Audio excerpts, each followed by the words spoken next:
The story begins in a mansion where there are a lot of people attending a party. These people were laughing while looking at the young guy in front of them who was holding a ball of light, and he seemed to be upset. He is Baizing, the main protagonist of the story. He was a laughingstock of the people in this mansion due to the mansion's owner who proudly told everyone that Baizing was his latest collection. This fat man sees Baizing as a living lamp because of the light in his hand. Beside him were real statues, and the same as these statues, he was also kneeling in a box. The fat guy proclaimed that Baizing, a living lamp, was very famous as a loser with 1,200 power levels who was focused on by the state and finally awakened his F-rank ability. The ball of light was Baizing's power, and for the fat man, it was soft and beautiful, perfect for the porch. It's not expensive, he's not even a sealer. If it wasn't for my kindness, he'd have been sold for his organs. The fat man added, and the crowd laughed so loud which angered Baizing. He hates people for treating him unfairly. He even vows to kill them all once given a chance. He was shaking in anger, wanting the extinction of all mankind.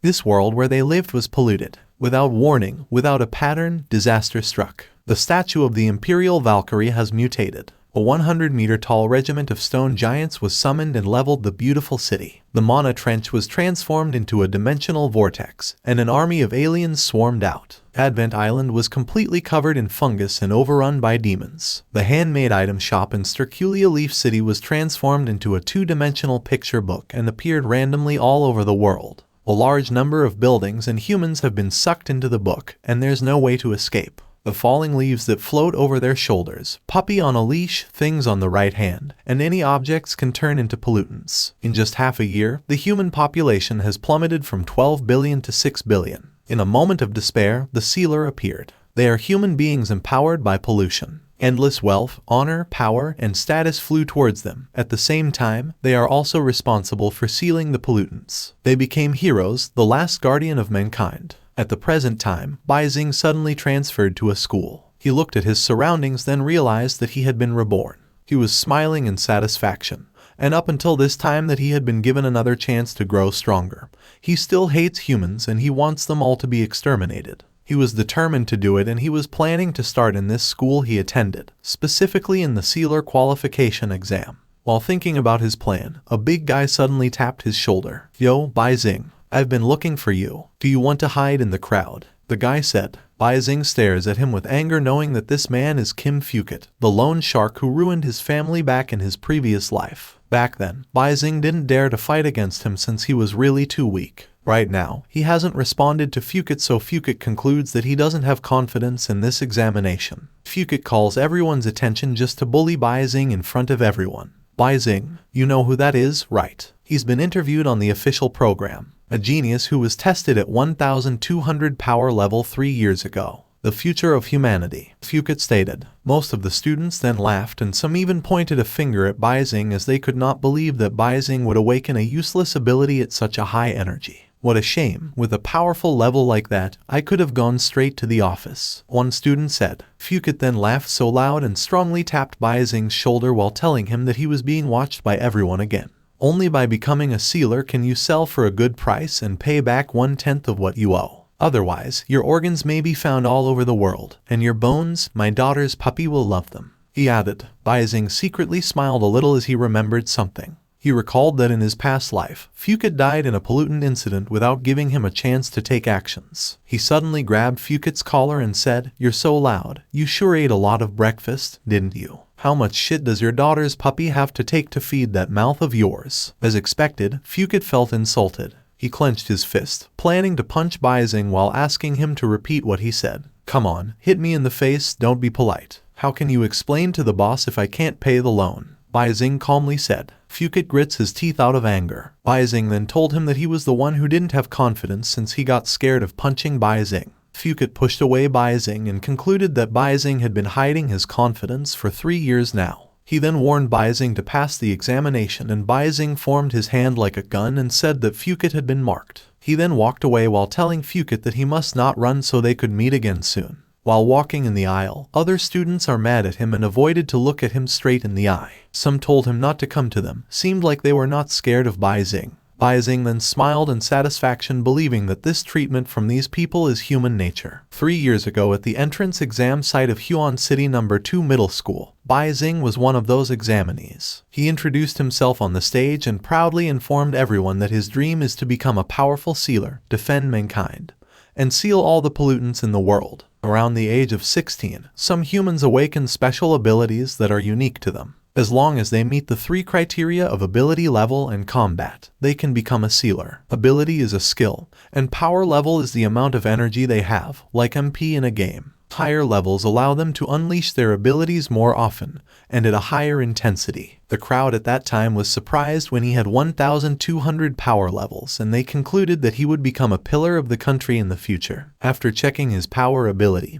Headmaster Pushkin was called on a class with foresee the future ability and unknown power level. Pushkin then touched Bai Xing's head to predict his future. Bai Xing was full of excitement. Pushkin wasn't easily able to see what Bai Xing would be able to awaken, but after a few minutes, Pushkin saw a silhouette, and he then declared that he could see Bai Xing would be shining brightly among the stars. The students were impressed and proud, thinking that the genius in their country had been born. Bai Xing thought the course of his life had changed. He was so happy, thinking that his mother could finally hold her head high and buy the freshest vegetables, while his younger sister could buy her favorite long skirt to cover up the scars on her legs. He also expected that his father doesn't need to move bricks at construction sites abroad anymore. He even thought that he could now talk to pretty girls with a straight face. And with that, countless news reports, multiple student loans, and big organizations threw an olive branch in advance. He was overwhelmed by the endless joy, and before he knew it, his powers awakened. Unfortunately, he only awakened an F-rank summon light sphere. He was so down by the fact that he only summoned a fist-sized ball of light with no heat, no effects, and no attack power. The goodwill that suddenly appeared in his life instantly turned into evil spirits and a poisonous miasma that demanded his life. Having awakened the trash power,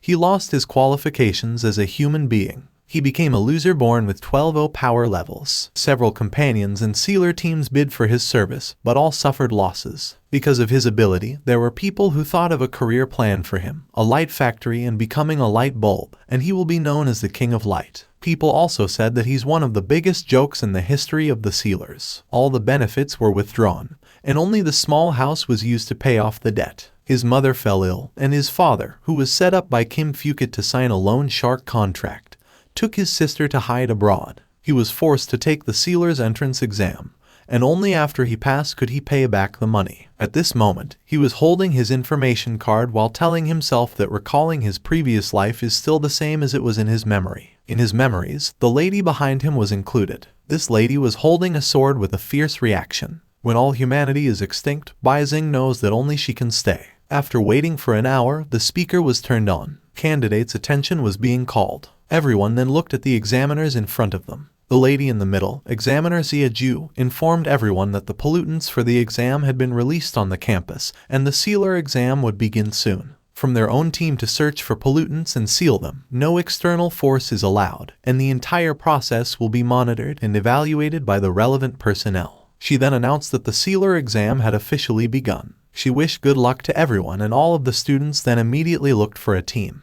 Many girls begged Chen Zihao, the most handsome student, to let them join his team. Students were so busy boasting about their abilities. Deputy Examiner Hu Ming then noticed that many powerful students have already agreed to form a team before the exam begins, which is a bit unfair to other students. Deputy Examiner Lai Jinling then said that sealers who fight alone usually don't last long, and the most effective sealing strategy is to form a group as soon as possible. Fair, completing task alive is the greatest fairness. Family, elders, money, and power are also important components of strength. A living sealer is a useful sealer, Xia Ju stated. According to Lai Jinling, 95% of the examiners have found a team, and the level of this school's members is slightly above average. There's 1 rank ability, 3B ranked ability, 47 degrees Celsius ranked ability, and 443 below C rank ability. In terms of power level, basically, all of them are below 100. She was shocked when she saw a student on the list who had 12 power levels, as she couldn't understand why such a person with this power level still needed a practical exam.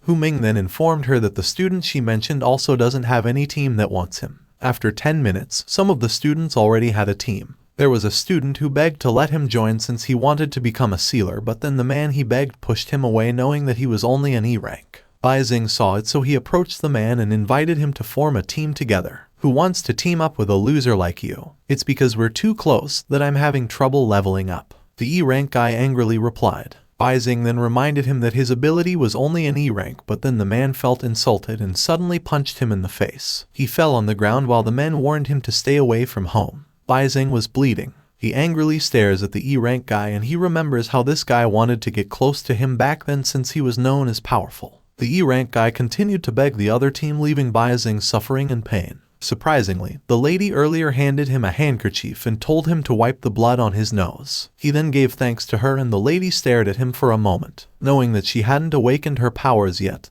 he then warned her to be safe. The lady then told him not to worry about her since it was a well-known fact that she was an incompetent person with 0 power and 0 power level. Baizing stood with a smile on his face while saying that nobody knows what the future holds. At this time, a male student calls the lady in the name Yuixin. Please give me your personal information so that we can team up. The guy said. He is Ma Huzhong, a B rank with a rock fist ability and 212 power level. As per Yuixin, this team is the team her cousin hired to help her pass the exam. She then asked her team if Baizing could come along with them. Huzhong then said that her request was just an order, only in terms of remuneration. Yuixin then ordered him to take Baizing, and Baizing questioned her about why she was helping him. He was hoping that the lady would give him an answer to clear his confusion. Yuixin then replied that it must be because of sympathy. She then told Baizing not to think too much. Baizing then handed his personal information to Huzhong and asked him to take good care of him. Baizing calls Huzhong by name, so Huzhong asks him how he knows his name.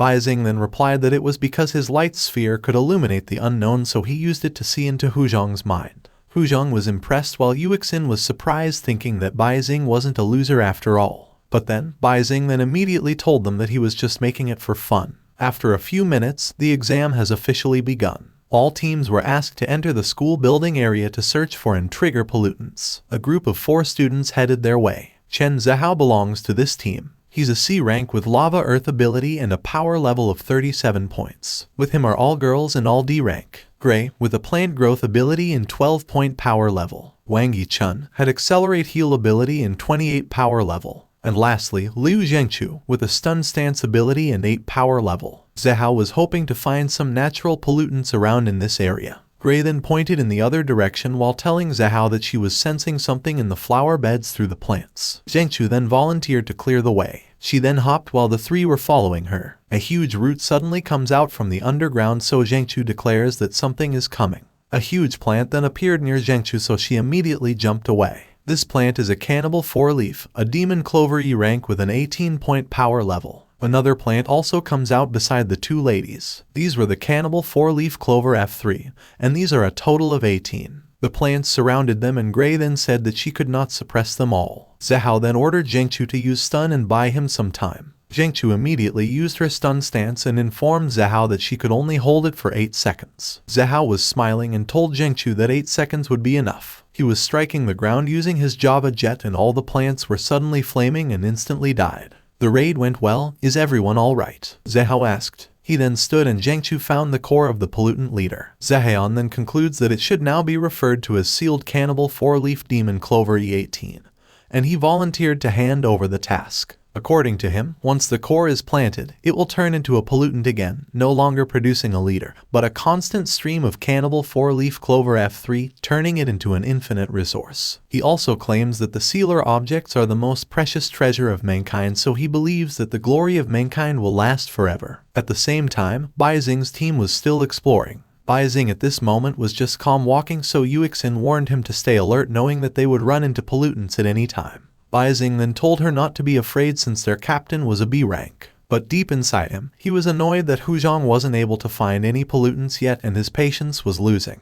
Huzhong always said that pollutants appear randomly, but Baizing knew that this guy hadn't found the one. He believes that Huzhong was looking for a pollutant that has a polluting domain ability. The pollute domain is a separate space formed around a pollutant that's sealed off from the outside world. At this moment, Huzhong noticed something. He then called Baizing and asked him to use his light sphere to explore the warehouse. Baizing was shaking. Yuixin at the same time was worried, thinking that he might feel insulted, so she told Huzhong to use his flashlight instead. But then, Baizing volunteered to go. He was so excited and very happy since it was the first time anyone had said they needed his powers. He then ran with a wide smile on his face while Huzhong cheered him, believing that they would find a pollutant anytime soon. Baizing was chuckling, but then the moment he took more steps, his comrades were startled since there was a black shadow that suddenly appeared on the ground which made Yuixin scream. On the other hand, the examiners were on the field watching the students via surveillance installed around. We lost surveillance of a group of students. Looks like the only C-class pollutant was triggered,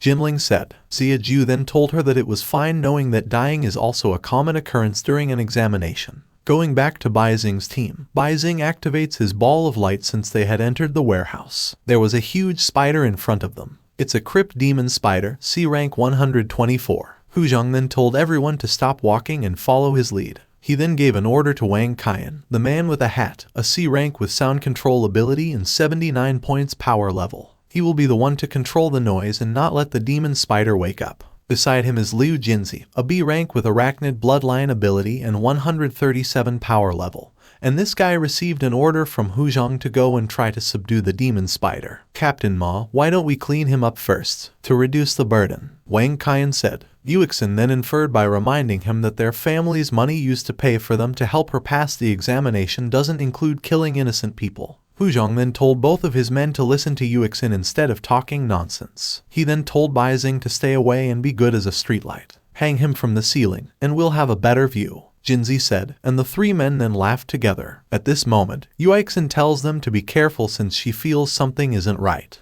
Baizing suddenly touched her hand, so she asked him what he was doing. Baizing stared at the sword and concluded that this weapon was surely a special magic sword. He then grabbed the sword from the lady and said, "We're both incapable of fighting, so let me, a man, protect you." Yuixin was thrilled with what he just said. Baizing then told her not to look at his fragile appearance, and he claimed that he was full of a sense of justice and responsibility, and also had a very keen insight. He then said that he didn't feel any shadow, so he believed there was indeed something unusual. He suddenly lifted up the sword and stabbed it on the ground near Yuixin's foot. The three men were shocked upon seeing what he did. "Come on out, second master of the Jai family, Jai Yuiguang," Baizing uttered, and Yuixin was confused since that name Baizing mentioned was her cousin. They suddenly moved away upon seeing the shadow again. Shockingly, there was a human coming out from this shadow, and when he completely appeared, he then said that Baizing was a loser with good eyesight. This guy invited Baizing to join his project. A project of transferring Baizing's power level to him, and he's willing to pay for it. Jai Yuiguang was in a rank with a black shadow ability, and his power level was 817 points. Yuixin was shaking since she never expected her cousin to betray her. At the same time, Baizing smirked as he recalled his past life. At that time, the same time invited him to join their team since they had plans of stealing his power level. He was being bullied by Yuiguang using the demon spider. Yuiguang also sexualizes his own cousin Yuixin. "Hey, scumbag, you'll all get a taste of what it's like to be abused and killed," Baizing said while smiling. He then confidently screamed that it was now the time to awaken his true ability, which was the Divine Hand. This ability's rank is still unknown, and it grants the target a random ability with the same energy level as the host. This ability can then be withdrawn and the target receives feedback from the power level. It was said that abilities granted are recorded and can be used at the host's discretion. His current power level is 1,200 points, while his recorded ability at this moment is Rebirth. Upon seeing him start to awaken, both Wang Qian and Liu Jinzi panicked and told Huzhong and Yuiguang that they must stop Baizing if they don't want to be done. "We have to do everything we can. If we're not careful, we'll be killed," Huzhong added. The three of them stare at each other in silence. Then after a few seconds, they suddenly laughed so loud as they thought Baizing was just joking, knowing that second awakenings only exist in manga and not in real life. Yuiguang smiled and told Baizing not to worry about his men. He then suddenly used his ability to hold Yuixin. He moved closer to the lady and choked her while inviting her to have fun together. The lady was in pain. She was staring at Baizing and told Baizing to run away quickly. Baizing was shocked to hear that this lady was willing to hurt him. But then, Huzhong doesn't want to let him escape. Huzhong moved in front of him and told him that he could only run if he could take his punch. Huzhong then activates his rock fist and points it to Baizing. At the same time, Wang Qian and Liu Jinzi headed to the demon spider to collect it. Yuixin at this time was hopeless, and she was annoyed with herself since she hadn't awakened her power yet. She believes that if she already awakened it, she might have been able to kill these bad guys, including her cousin, alone by herself. To her surprise, Baizing suddenly offered to give her the chance to change her destiny. Baizing then threw his ball of light to the lady and it passed through Huzhong. Yueguang was so mad that Baizing interrupted his fun. He then activates a shadow wall, planning to block Baizing's ball of light, but surprisingly, the ball of light passed through from the shadow, which made Yueguang dumbfounded. The ball went straight to Yuexin and possessed her body, and because of it, the lady feels a different feeling in her body. Yueguang at the same time senses the aura of an awakened power. He then smiled while staring at Baizing as he was satisfied upon knowing that Baizing's ball of light could help others awaken. He didn't expect that Yuexin, his loser cousin for years, has become an awakener. You did well, kid. How about considering my previous proposal and work for me? He asked, and of course, Baizing casually declined the offer and reasoned out that he hates work the most. He also added that these 4 men with him right now will be dead, so no one will gonna pay his wages anymore if he would work with them. Yuexin was in pain, and since Yueguang was holding her shoulder, he also felt the hot temperature, so he concluded Yuexin awakened the ability of flames. The lady was wrapped with flame, and right now, she awakened a thermal mastery skill with a 12-0 power level. She was also in a rank which made her powerful. She stared at her hand and she was still surprised that she really awakened with the help of an F-rank Baizing. Baizing was sitting near her and told her to stop standing and move quickly. The lady then gazed at her cousin Yueguang, and Yueguang felt a little bit scared with how she stared. Cousin, you got a fierce gaze. You've just awakened. You'd better familiarize yourself with your abilities first. He then called Huzhong and ordered him to come and play with his cousin. Huzhong then charged at the lady. He lifted up his fist while chuckling and apologizing to the lady. Yuexin at the same time stares at him, and she now becomes clothless since everything she wore had burned to ashes. She then attacked Huzhong, and Huzhong wasn't able to fight back as he was roasted by the strong flame. He was screaming in agony and he fell down on the ground wrapped with flame. Yueguang was dumbfounded since he could not kill a B-rank sealer in one hit, but now his cousin easily did it to Huzhong. He then activates his shadow dive while thinking that flame is a normal C-rank ability. It's just that Yuexin awakened the thermal, which is an advanced ability. He believes that the disadvantage of this ability is it can only control heat energy using itself as a carrier, and the attack range is very short. He charged back to his cousin believing that his shadow dagger could reach Yuexin and kill her. For the sake of the Jai family's bright future, die here, cousin, he uttered. Baizing smiles and calls him cousin, asking him if he really thinks he's safe. Knowing that Yuexin has an A-rank ability and has 12-0 power level, he believes that crushing Yueguang is as easy as squashing a bug. Still, Yueguang was confident and even said that he would make Yuexin know what it means to be disabled. But then, flame wrapped on his body and he screamed in pain after Yuexin attacked him with the flame before he could get close to her. Baizing was so satisfied upon seeing it, and he then said, "Cousin, you're so brave to take it directly in the face." Yueguang was roasted in the flame lying on the ground. Yuexin then turns off her flame and stares at her own hands while crying since she cannot believe that she has awakened. Baizing then covered her with his blazer and told her that it was normal for her heart to bear too fast in her first fight and she would surely get used to it. He also told her not to catch a cold and reminded her to wear the extra clothes she had in her backpack. Yuexin then looked back at Yueguang while saying that she could not believe his cousin tried to kill her. She never expected it since Yueguang has always been good to her. Baizing then told her that her parents might have also died a horrible death at the hands of Yueguang in order to take over the family head position. He warned her to protect her parents with her own hands, and she was about to give thanks to Baizing, but then she suddenly collapsed. Baizing was calm, believing that the awakening hit the lady hard, which made her pass out. To his surprise, his information suddenly popped out to notify him that his power level is now 1,209 points. Not just that, but he also had another recorded ability, which is the Thermal Mastery A rank. He then concludes that he also obtained the ability Yuexin had awakened after helping her to awaken her skill. He was so happy while staring at his ball of light since he was very satisfied with the reward. He then noticed that someone was charging at him, which was Liu Jinzi possessing the demon spider's body. He was laughing while saying that he had found an awaken now that Jai Yuexin had fainted. He was so confident that he could kill Baizing, knowing that he still lacks of combat power. He controlled the spider, trying to slash Baizing, but Baizing moved away while carrying the lady. "Who says I don't have a combat power?" he asked. Liu Jinzi then answered that hiding twice ability isn't possible. Baizing knew that by releasing heat instantly using thermal mastery, it forms a heat energy light cone, so he believes that Yuexin might have fainted because she lost too much heat. He put down the lady carefully and grabbed some water from his bag and splashed it out. He then absorbed the heat and condensed water into ice, making it an ice sword at absolute 0 degrees. He then walked toward Liu Jinzi and questioned him why he needed to hide. Liu Jinzi then called Wang Qian, telling him not to be afraid and come out instead of hiding. He believes that Wang Qian got a trick up his sleeve, so he was confident that both of them can kill Bai Xing. Wang Qian then told him not to worry since he had killed a few B ranks who despised him. He asked a favor to Liu Jinzi to buy him some time, and Liu Jinzi then agrees and immediately casts a poisonous spider web. The web was heading to Bai Xing, but Bai Xing remained standing in his position with a smile on his face. He then swung his ice sword using a 0-degree slash, making the web freeze. He also confidently said that spider web is just a protein for him, which he needed to easily freeze it to powder. "Is that all? Where's your arrogance?" he asked. He then claims that it will be his turn now. He charged at Liu Jinzi with his ice sword and slashed the spider's left arms. Liu Jinzi then screamed in agony since he was also affected. Bai Xing then asked him not to die soon since he still had a lot of inspiration to experiment with. At this time, Bai Xing attacked the spider with his ice sword to start an experiment. Liu Jinzi panicked the moment he saw the spider's mouth freeze. Bai Xing then stomped at the spider's mouth to pull his sword while saying that Liu Jinzi was wasting a lovely spider for him to manipulate.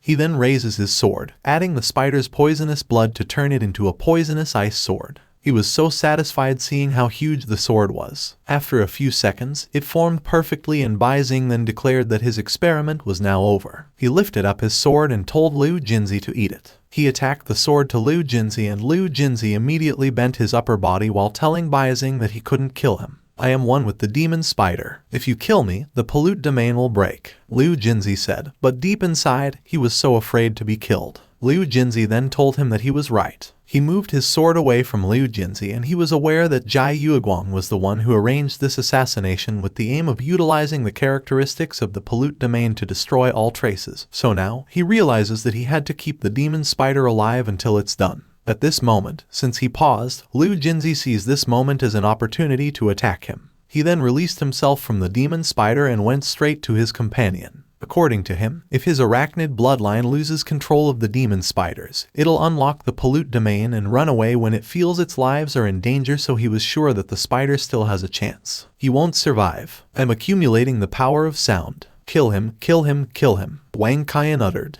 Bai Xing, on the other hand, felt a trouble at this rate. But then, before he could do anything, Wang Qian attacked him with his sonic slam cannon, and he said that this attack is from which humans are not immune. The sonic slam cannon entered Bai Xing's ears, making him suffer in agony. He was screaming in pain and kneels on the ground while holding his ears. Both of his enemies were smiling in satisfaction, believing that Wang Qian's sonic slam cannon had worked. As per Wang Qian, as long as they're human, they all have the same weakness. Liu Jinzi then told him not to give any chance to Bai Xing. He runs at the sword of Yuexin, planning to kill Bai Xing using this weapon. Bai Xing was trembling in pain, and the spider also didn't want him to get away. The demon spider spits poison toward Bai Xing, but Bai Xing changes the ice sword into a shield to block the poison. He was smiling ironically while saying that he wouldn't hesitate for a second to kill from now on and wouldn't feel the slightest bit guilty. He then runs away from the spider, so Liu Jin commands Wang Qian to chase him and not let him get away. Wang Qian was smiling, thinking that there was no way Bai Xing can escape. He was casting another sonic slam cannon to give Bai Xing another shot, believing that it would make Bai Xing completely deaf. But then, his reaction changes the moment he realizes that Bai Xing is heading to Hu Zhong's body,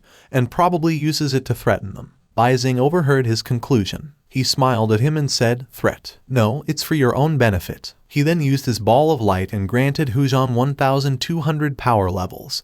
But after a few seconds, he instantly retrieved it and surprisingly obtained the Rock First ability and 212 power points. Right now, his total power level is 1,421. He immediately activates his Rock Fist and charges at the demon spider. He then smashed it with his gigantic Rock Fist, causing the spider to be instantly killed. He then deactivated the Rock Fist and activated his ball of light, planning to get Yueguang's ability, knowing that this guy is a heavyweight. He then did the same thing that he did to Hu Zhong, and this time, he obtained another 817 power level and got Yueguang's ability, which is the rank Black Shadow. While he was standing, staring at the body of Yueguang, he was aware that Liu Jinzi was charging at him with the sword while Wang Qian was attacking him with his sonic slam cannon. Before both attacks could hit him, he immediately used the Black Shadow and moved away. Both men were panicking. Wang Qian then told Liu Jinzi to do something. He was afraid knowing that Baizing used Yueguang's ability and turned into his shadow. Because of it, he believes that Baizing has a copying ability. He then heard Liu Jinzi ordering him to just kill the demon spider and unlock the pollute domain.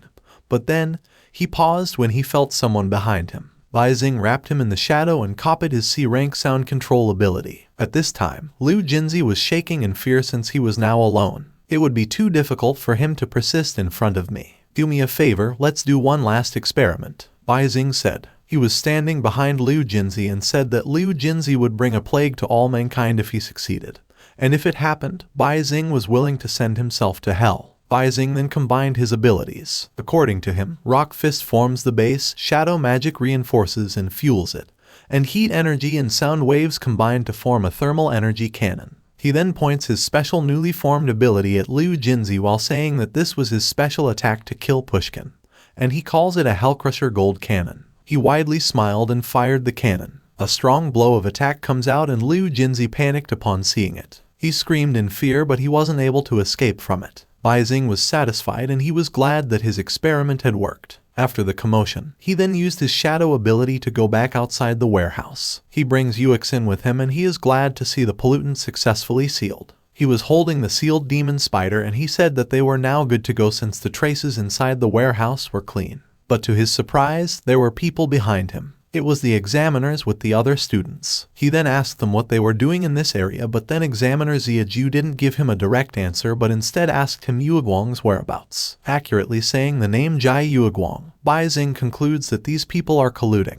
He stares at the body of Yuexin, remembering that this lady died unprepared and unjustly in her previous life. Jai Yueguang. It sounds like her name. Is it her cousin? He asked, acting like he didn't know anything. Baizing senses that Ziaju knows the traits of the pollute domain very well. But since the boss was already sealed, he was sure that all inanimate matter would disappear. At this time, he deduces that Examiner Ziaju is part of the whole plan. His thinking was cut off when Yuexin's father's field butler screamed upon seeing the unconscious body of the lady. 3 guards then ran at Yuexin's body and the head of these 3, Jai Ren, ordered the 2 to take the young miss to the hospital. Ren's subordinate, Wang Sai, then called the driver over the phone. At the same time, Liu Fengai, Ren's other subordinate, removed her blazer to cover Yuexin's body. Baizing was standing still with crossed arms while telling Ren not to worry, knowing that Yuexin was just exhausted. Ren was mad, commanding Baizing to give him an honest explanation of what really happened. Ziaju suddenly ordered to arrest Baizing to investigate something. Baizing doesn't know what to say anymore. He was surrounded and Fengai used her vision to lock in Baizing so Baizing would not be able to escape his sight. The examiners also activate their abilities. Lai Jinling said that the examination also had problems as usual. Hu Ming then said that they should catch Baizing immediately so he could finally take a long vacation. Baizing was smiling widely at them, telling them that he would be honest as long as everyone took their powers away first. He was afraid knowing that the abilities of these people were not yet clear to him, and the risk of facing them head-on was too high. Plus, he believes that Ziaju and Ren are the most dangerous ones. Your Miss Life is everything to me. If she is in danger, I'll tear you into 10,000 pieces, Ren angrily said while slowly transforming himself. Baizing was aware that Ren and Ziaju were both experienced and capable of at least B class or above, and their power level was not lower than 2,000. He knows that he cannot escape 100% even if he borrows Jai Yueguang's ability to become a shadow, and his secrets will also be exposed. As per Ziaju, she has the right to execute dangerous people who may endanger mankind since she's the head examiner of this exam. Thank you all for your attention. Is it okay to handle important matters one by one? Baizing said. He then showed his exam file and seal saying that it was for him and Jai Yuexin. He asked Ziaju to help them pass the exam first before anything else. But then, Ziaju used her ability to dissolve Baizing's file and seal. Baizing was shocked upon seeing what the lady did. He grits his teeth out of anger as he doesn't like how the head of the examiners treated her badly. According to Ziaju, each of her fingernails contains an attack that can make anyone disappear in a single blow, so she warned Baizing to not play tricks with her. If you don't confess, you won't get another chance to take the exam. Ever. She added. What about my young miss? Ren asked, and Ziaju replied that Yuexin would get the highest score getting out of the pollute domain alive as long as Ren wouldn't stop her. Ren then clenched his fist and said that he and Ziaju had reached an agreement for the time being, although he didn't know the relationship between Ziaju and Yueguang. He then raised his fist and said, "You didn't seize your first chance. Take a punch from me first, then I'll hear your defense." Baizing was staring at his huge fist thinking if Ren was a strength-type shifter, snake, or a dinosaur. He also believes that being able to rip him into 10,000 pieces isn't just a boast of Ren. He then declared that he would now talk as long as everyone would spare him. He then told everyone that Jai Yueguang asked him to keep it a secret that he wanted to take the treasure from the school. But then, Ziaju believes that Yueguang isn't at school right now since she cannot sense his breath anymore. Lying has its limits. "My patience is wearing thin. I'll destroy your right hand first," she said. "It's Headmaster Pushkin's treasure. Young Master Yueguang has sensed another pollute domain nearby," Baizing added, and he was now trembling knowing that Ziaju was ready to attack him at any moment. Ziaju was shocked upon hearing what Baizing just said. Hu Ming behind her then reminded her that Principal Pushkin is the director of the National Superpower Research Institute, so they cannot afford to offend him. Lai Jinling then remembered that Principal Pushkin had recently gone to the neighboring city's school to give a lecture. At the same time, Ziaju was aware that when the pollute domain was conquered, it caused changes in another pollute domain. She started to believe that Yueguang sensed it and went there immediately. She also believes that Headmaster Pushkin is hiding a pollute domain in the school, and Yueguang calls it a treasure. Now, he was wondering if Yueguang is really after it. She stares at Baizing, who is now shaking in fear because of her. She now concludes that Baizing and Yuexin might still be useful for Yueguang, which is why he didn't kill them. Yueguang trusted her and wanted her to keep both in custody first to avoid leaking the secret. But now, her concern led to chaos, causing Jai's family to arrive, and letting Yueguang's secret be made public. She admitted to herself that she was the one who missed the first opportunity. "Take us to him, immediately," she ordered. She was planning to just kill everyone after meeting up with Yueguang. Yuexin was now lying in the floating bear ship, and as per Wang Sai, she was not in danger, but she still can't wake up. For now, he decided to take the lady to the hospital using this floating bear ship instead of waiting for the vehicle. The tentacles of Hu Ming were wrapped around Baizing's body so he could not escape. Ren then said that he and Feng Ai would come with Baizing and bring him to the Jai's house later on after the errand, then lock him up until their young miss wakes up.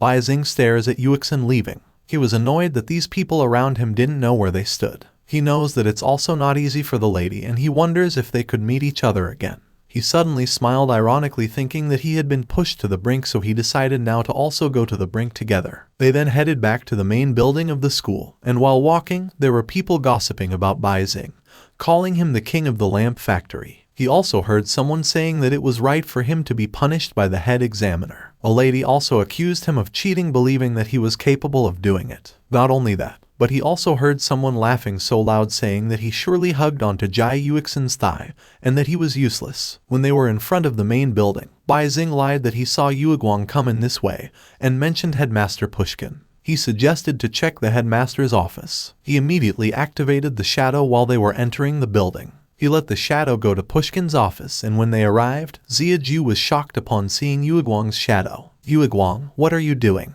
Why are you in shadow form?" she asked. Baizing was grateful that he came in this office in his past life, which made it able to remember where to put the shadow and what to do. He then controlled the shadow, grabbed the small golden ox statue, and threw it to Ziaju. Ziaju then caught it, and this statue is familiar to her. Baizing suddenly screamed, opening an S-class pollute domain. After that, a strong dazzling light emerges that came out from the principal's office. At the same time, Principal Pushkin taught the students from his neighboring school that the pollute domain refers to the area dominated by the power of pollutants. The rules of the real world are rewritten to varying degrees in an area, and the ability and level of the boss determine the rules. A C-rank pollution domain is not yet a threat. Above C-rank is some pollution domain that will cause people to be unknowingly poisoned, and their whole body will be festering. In some cases, people may fall into a dream from which they cannot wake up. Some bosses will kill anyone in a city who hears their footsteps. They must defeat the boss in order to lift the pollute domain, and the most important prerequisite for surviving and defeating the boss is to know the domain rules. Many students focus on the topic at the Beijing City Joint University. A man asked if the case mentioned by Pushkin was one of the recent hot topic rank pollute domain incidents. The other people around were murmuring, questioning if the situation had gotten so bad. There was also a fat student who didn't understand anything at all. The man beside him then said that when he first became a sealer, he heard from a neighbor who works in the relevant department that pollutant levels are not determined by power level, but by casualty data. He added that for sealers of the same level, a pollutant incident with a casualty rate of 90% or more will be classified as a class. Pollutants that can be sealed will bring huge profits, and all files above the A rank will be sealed. The S-Class seal is a national strategy resource, and the fact that Pushkin tells newcomers like them about the A-Class file means either that the A-Class pollutant is no longer a threat, or that a higher level has become so widespread that it is impossible to control. What do you think it is? The guy asked. But before the fat man could answer, Pushkin ordered them to be quiet. Pushkin believes that some of the students already know that pollutants are appearing more and more frequently, and the students, whom he thought were the future of humanity, need to know more, which is why he came. According to him, A-Class pollutants have over 80% casualty rate in a pollute domain, and above the S-Class, more than 90% have a pollute domain, and for S-Class pollutants, the casualty rate is 99%.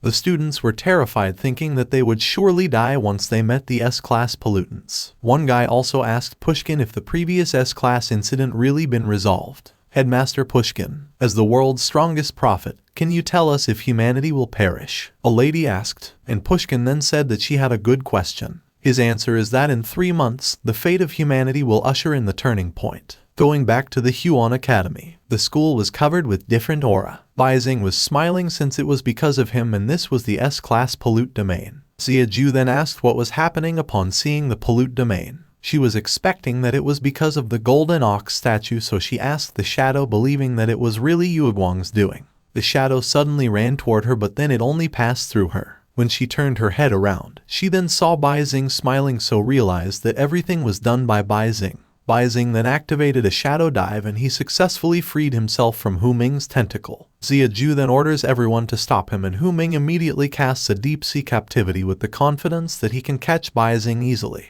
Baizing was startled the moment Hu Ming's tentacles reached him. I may be a B-class, but a person imprisoned by my tentacle is like being subdued in the deep sea. Even an A-class sealer can't escape, Hu Ming uttered. Currently, his power level is 798 points, and he has a deep-sea touch ability. Baizing then went deeper, but Hu Ming was confident that he could not escape since his aura was locked by his tentacles. Is that so? Can you also lock me if I blend into the shadow of the building? Baizing asked and completely went deeper on the floor. Then you think I don't exist? Why, Jinling said. She casts her electric pixie ability, and her current power level is 932 points. She tried to attack Baizing using her high-frequency laser flash, and even if it didn't hit Baizing, using it to dispel any shadows in the room could cut off his escape route. Hu Ming was laughing, telling Baozing to keep running. At this point, the tentacle is able to touch Baizing's shadowed body, and he cannot explain how an aura lock is so invulnerable. Ziaju then interfered. He stopped Baizing's shadow and asked him why he had Yueguang's power. She warned him to answer once, but then Baizing still had the guts to joke around, which annoyed the lady, and decided to attack him with her Annihilate.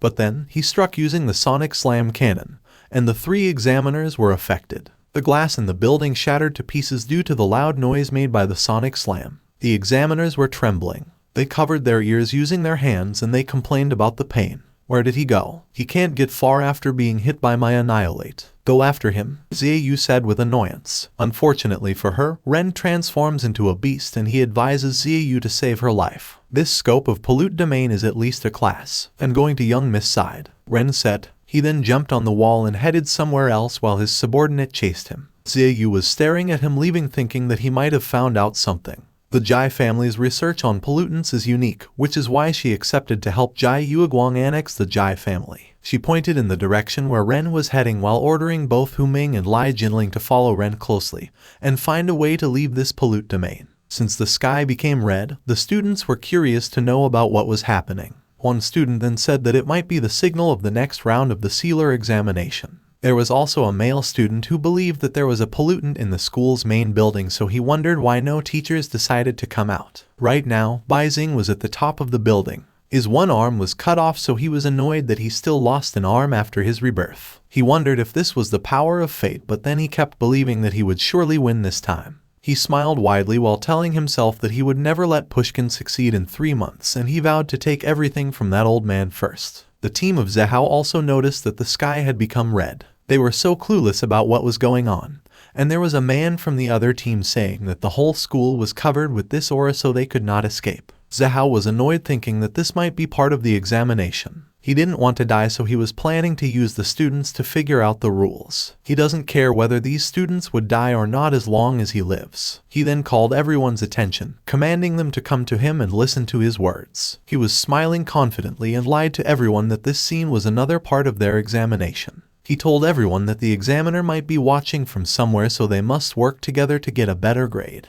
I only have a C grade, but I majored in tactical planning and got an A+ grade. I'll definitely be able to take you guys out, he proudly stated. Zhang Chu then interfered by telling the students to listen to Zhao since he was the one who led them through the seal with ease. A B-rank student, Zhang Mu, who has an unknown ability, was annoyed at Zhao since Zhao was ahead of him. For him, becoming a captain would have a much better chance of surviving and getting a higher grade. Another B-rank student named Cheng Yin with also unknown ability then said that he had heard about Zhao, and he decided to follow Zhao as long as Zhao would let them show first his abilities. But deep inside him, he knew that Zhao was just planning to use the students so he could become a leader. That's what I'm trying to do. We'll get to know each other better and be able to work together better, Zhao replied while activating his ability. He then attacked it on the ground, showing everyone his lava earth. He then proudly said that his ability can only be used once in a very short period of time after being used with destructive power and ranger. He asked the students about their opinion of his ability, but before he could get an answer, there was a monster suddenly attacked him, causing his blood to splatter. The other students were terrified upon seeing it. They wondered if Zhao was already dead, and Zhang Mu then said, "The worst case scenario has occurred. It is a must-kill rule." Which rule has he triggered? Activate an ability and die. Does he die when he destroys terrain? A stance change? No, there's way too little information, Cheng Yin stated while panicking. At the same time, Zhang Chu was kneeling on the ground, touching the blood of Zhao and calling him. She wasn't aware that the beast was charging at her and killed her in an instant. Her blood splattered to the students near her and all of them were dumbfounded. The beast attacked more students and it turned out that lots of these monsters had appeared. At this moment, Bai Xing was just watching above the building while saying that in front of pollutants, human life is like fireworks. He also believes that it's just a matter of dying sooner or later in this world. In 3 months, Pushkin will release the Demon Bull. After a day and a half, only a few dozen people will be left in Huan City. A final blow turned Huan City into a deep pit with no grass left. Compared to that, he concludes that there is no point in fighting and surviving now. While the beasts were attacking the students, there were bullies still around as they wanted the other student to be their shield. There were also bullies sexualizing ladies since they had accepted their deaths already. There were also students praying for mercy from the Lord, asking him to help them. Bai Xing was aware that this was happening because there had been a massive environmental change and the boss in the field had been activated. Unless someone deciphers the most detailed rules or comes back from the dead like him. Golden Bull Rush is an S-rank pollutant named by Pushkin. When activated, any small color change will cause his wrath. Confrontation leads to death, running around leads to death, doing nothing leads to death, and triggering the rules leads to endless death. It was a rule color change because everything made no difference. And the more anger, the larger the area of pollution, the stricter the rules. This dangerous monster has been turned into a weapon with a kill rule by Pushkin. Pushkin's ambition is as terrifying as his strength. That is one of the reasons why Bai Xing was mad at him. He jumped from the upper part of the building and activated his thermal mastery control, instantly heating the air beneath the feet and harnessing the power of air expansion. He landed on the ground and told himself that he must be careful with the color change rule. He believes that he'll be crushed into a bloody mist by the Demon Bull in no time if he uses his shadowing ability. It was already afternoon, and he knew that time was running out. The intense changes in brightness caused by sunlight can also trigger deadly attacks, especially when day and night change. He was holding his cut arm while thinking that he didn't dare to recall it but instead prayed for a cloudless sky first. He was walking around despite that it was dangerous as he planned to find Yuixin to save her as he believed that the lady was still at this school. He was already at the field, and at the same time, Ren and Fengai were outside the building and headed to their vehicle. Ren was walking too fast, so Fengai complained and reasoned out that she didn't have the stamina to chase him quickly. "Aren't we going to after that kid? Why don't we just leave?" she asked, and Ren then told her to remember that they were the head's direct descendants, and they were Yuixin's butlers, so Yuixin's safety is the most important thing for them now. Ren also told Fengai to keep an eye on Yuiguang and not let herself be used as a tool, especially the head examiner knowing that she's abnormal. He knew that Baizing saved Yuexin's life, which is why he pretended to follow the examiners, and now that Baizing managed to escape, he believes that Baizing doesn't need his protection right now. Feng Ai was staring at him with anger, believing that Yueguang was right, that the family head is capable of handling things without any good for nothing.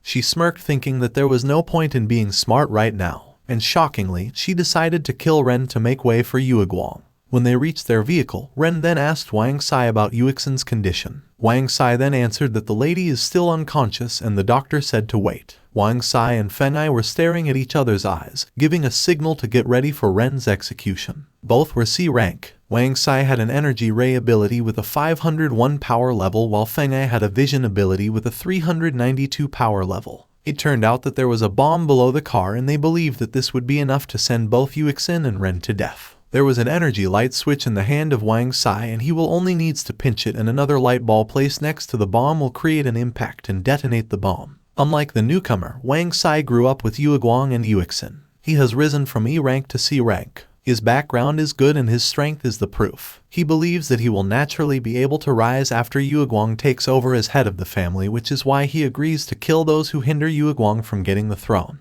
He was sorry to Yuexin, but he really wanted that wonderful life so badly. He was about to pinch the energy light switch, but then someone grabbed his hand. It was Feng, stopping him since examiners were following them. Ziaju ordered them to ask Ren to come out to cooperate, knowing that the polluted domain isn't a simple matter. The lady believes that Yueguang could have ordered these men if he was around, but now she concludes that Yueguang is really dead and she cannot believe that Yuexin survived. And if she kills her now, on the one hand, she is afraid that she will lose her teammates and will not be able to leave the polluted domain. In addition, she deduces that she could be directly annihilated if she, an outsider, messes with the Jai family's people and ruins that person's plans. After a minute, Ren got out of the car and honestly told Ziaju that he didn't want to cooperate with her as he needed to ensure the safety of Yuexin. You've asked the right person. I have a way to keep her from being killed in this polluted domain, but only if I get out of her alive, Ziaju said, which gave Ren an interest in cooperating with her. But then, he instantly realized that the power of the polluted domain wasn't something the lady could just easily handle. Ziaju then confidently said that the power of annihilation attached to her finger came from one of the higher-ups, and he boasted that her real ability is a spatial backpack. Currently, she has 2,436 power levels. Wang Sai was shocked, knowing that spatial backpack is a rare spatial ability. If once the backpack will be open, then hide it. The owner can avoid all the dangers. Examiner Zia, why are you saying this now? Let's get inside quickly, Hu Ming said.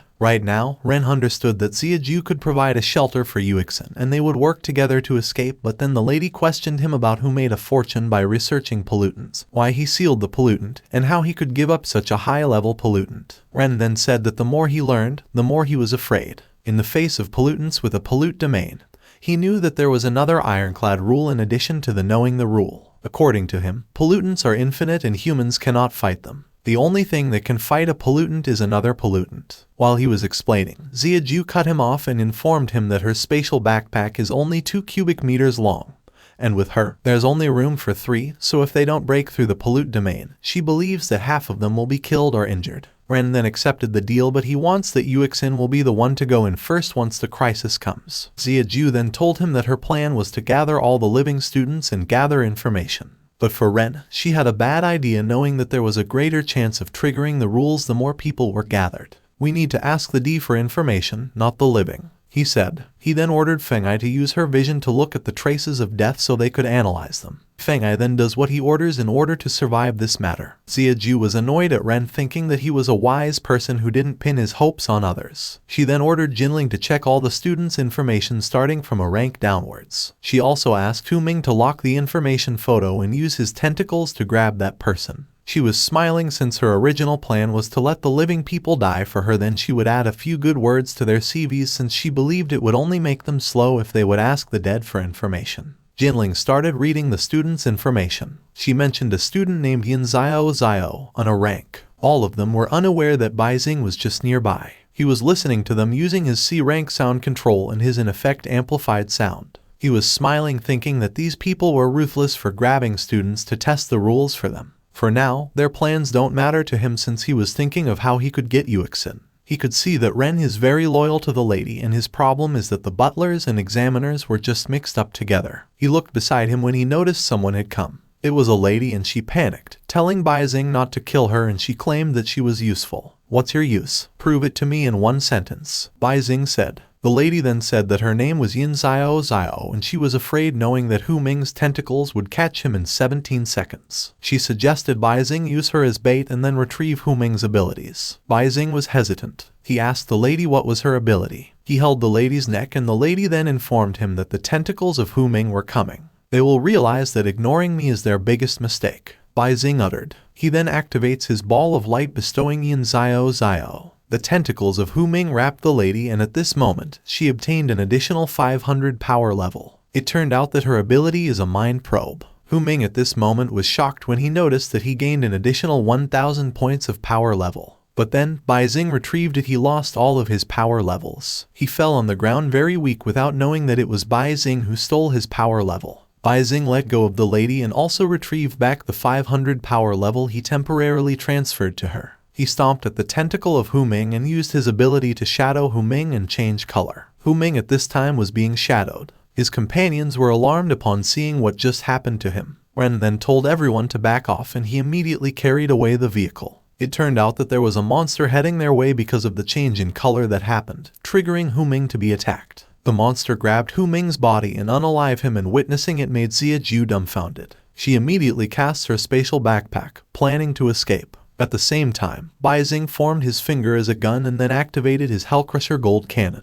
He then fired and created a strong blow of flame combined with the sonic slam. The traitor's subordinates of Ren then flew away and the monster at this point charged at the flame. "Was it Call?" Baizing proudly asked while turning off his Hellcrusher gold cannon. The lady didn't respond, but it was very clear that she was afraid of Baizing's ability. Fortunately, Baizing's power level is now so huge and he had a total of 8 recorded abilities. Yin Xiao Xiao was so impressed by Baizing upon witnessing how strong he was. She cannot believe that Baizing only took a few seconds to formulate such a brilliant counterattack plan. She clearly remembered that Baizing was able to give her power and the tentacles at the same time, and then withdraw it in an instant. When the examiner was knocked unconscious, he was covered in shadow and changed color, triggering the rule. At the same time as the demon bull hit, a powerful long range cannot hit the examiner, making sure that he is dead and trying to create more of an impact. Immediately following that cannon, he hit a ball of light. With the cannon preventing the others from returning to help, the ball of light quickly entered the woman named Liu Fengai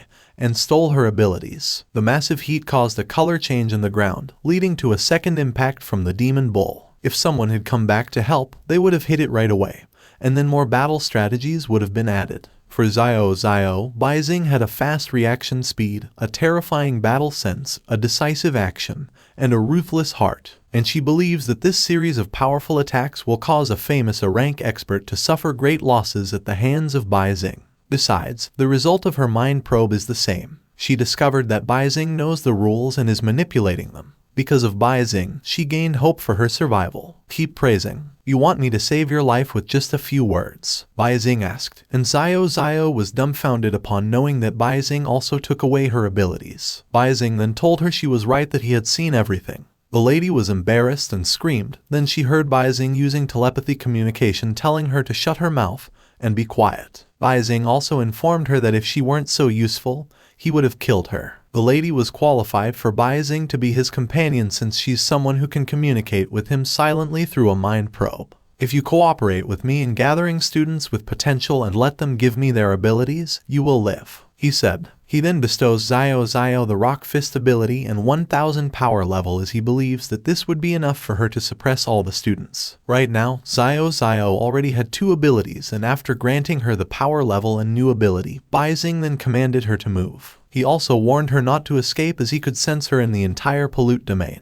Xiao Xiao smiled at him and answered yes. She then ran to start doing the order of Baizing, and she was so happy knowing that not only will she survive, but so will most of her classmates. Besides, Baizing showed her the plan in his mind in a very short time, so she now knew the rules of the pollute domain, the way to seal the pollutants, and the strategy for dealing with his enemies. What's more important for her now is the number of abilities she could help Baizing gather. She was really happy since she had been searching for life with her mind probe ever since the pollute domain opened, and she wasn't expecting such a surprise. She trusted Baizing so much, believing that Baizing would be a great man in the future. Hearing about her expectations of Baizing made Baizing very happy. On the other hand, Ren landed back the vehicle on the ground. He then ordered Wang Qian to report to the head about the current situation. But then, Wang Qian was so scared to most of them in the area died. Ren then heard a familiar voice heading to him. He looked at it and saw Baizing. The head examiner seems to want to continue to hide in the space backpack,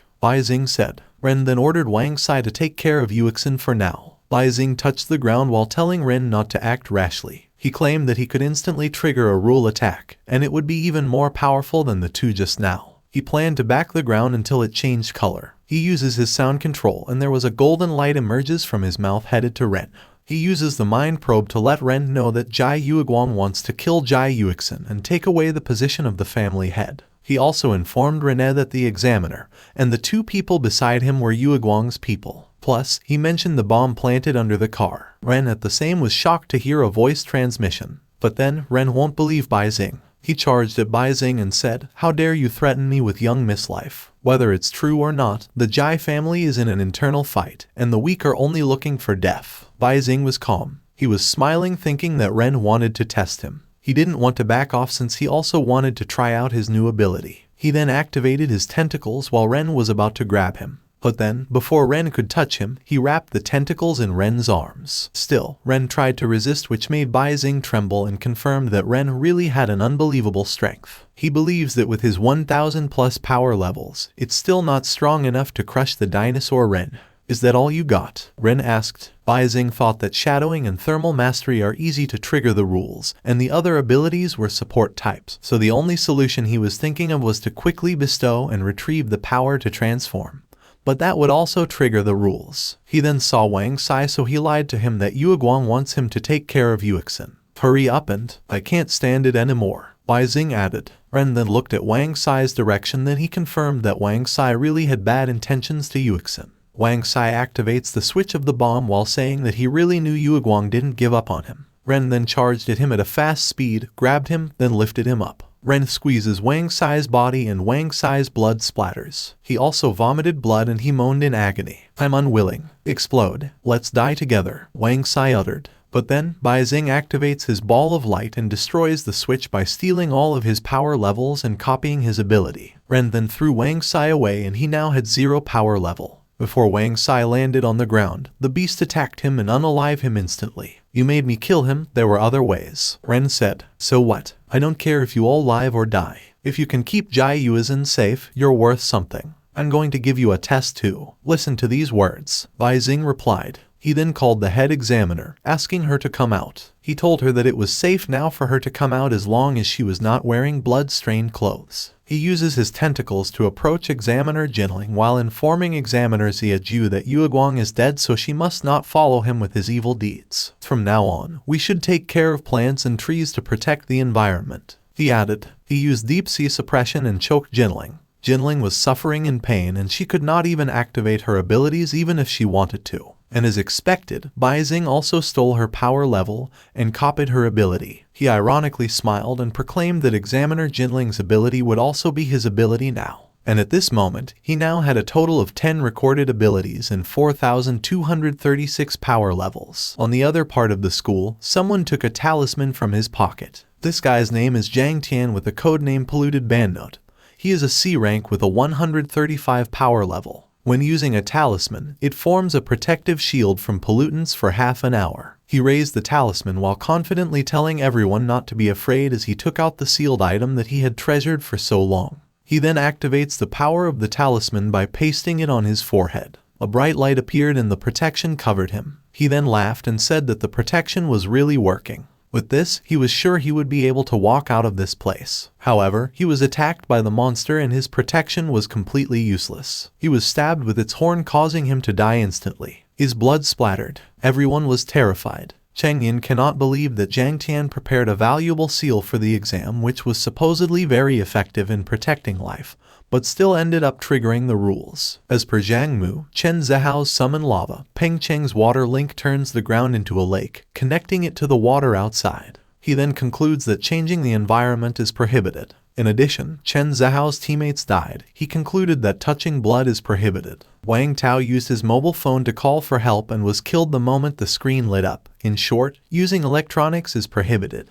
Lin Guohao uses bird transformation to fly away from the air, and Wan Lei attempts to be invisible but still dies. At the beginning, Lin Guohao transformed into a bird once, and at that time, the transformation was still safe. It was Lin Zhao who was the first to trigger the rules. Cheng Yin stated. Jiang Mu was shaking. He was so scared knowing that the rules were getting stricter over time. He was screaming in fear, but Cheng Yin covered his mouth. Cheng Lin called everyone's attention and ordered them to be quiet. He asked them not to make any changes and not use even their abilities so they could leave. He was sweating as he proclaimed that he had a very bad theory. He believes that what drives the rules to become stricter may be the number of times they are triggered. Jiang Mu pushed away Cheng Yin's hand and said that the bull monster was getting bigger and was growing into their lives and their fears. He concludes that in a few moments, breathing will trigger the rule of instant death. What a joke. The more experiments you do, the more you block the way out. Cheng Yin replied. Who the hell created these unsolvable rules? Why do we need to set rules? We're screwed. Who's going to save us? Jiang Mu screamed.